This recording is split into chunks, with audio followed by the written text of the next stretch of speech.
Each European citizen will fund the US economy with $2,500 over the next 5 years. That's nearly 1 month of salary.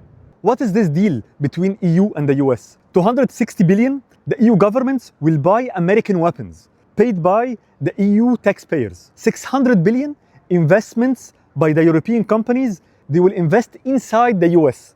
And 300 billion in tariffs. How 300 billion in tariffs? The EU exports around 500 billion per year to the US. Some industries like pharma, aerospace, and agriculture are excluded from the 15% tariff and have zero tariffs. So only 400 billion of EU exports will be tariffed at 15%. That's 60 billion per year. So 300 billion over 5 years of tariffs paid by the EU to the US, while the US will pay to the EU zero tariffs. So the total money flowing into the US is 1.1 trillion. Divided by the EU population, 450 million, this gives $2,500 per EU citizen. The EU also committed to buy 750 billion of US gas, but this wasn't included in my calculation because the EU would have had to buy this energy anyway. So who wins? The EU pharma, aerospace, and agriculture companies win. They have zero tariffs. The EU automakers win. Tariffs dropped from 27.5 to 15%.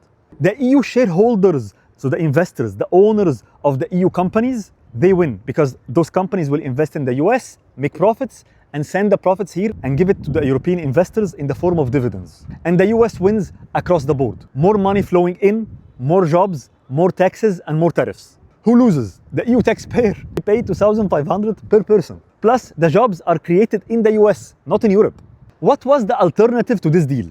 Trump had threatened a 30% tariff on the 500 billion per year EU exports. That's 150 billion per year. So over 5 years, this is 750 billion. Divided by the EU population gives 1,600 per citizen. So the EU could have just said to Trump, go ahead, implement your threat and do your 30% tariff. And the cost of no deal would have been 1,600. Instead of the cost of the deal now, 2,500. So Trump's threat was 40% less expensive than the deal that the EU negotiated.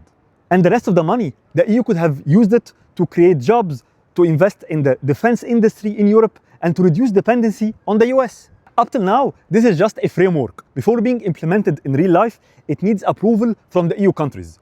And any single country can veto it and can block it. What do you think? If you believe this is a good deal for Europe, please tell me why.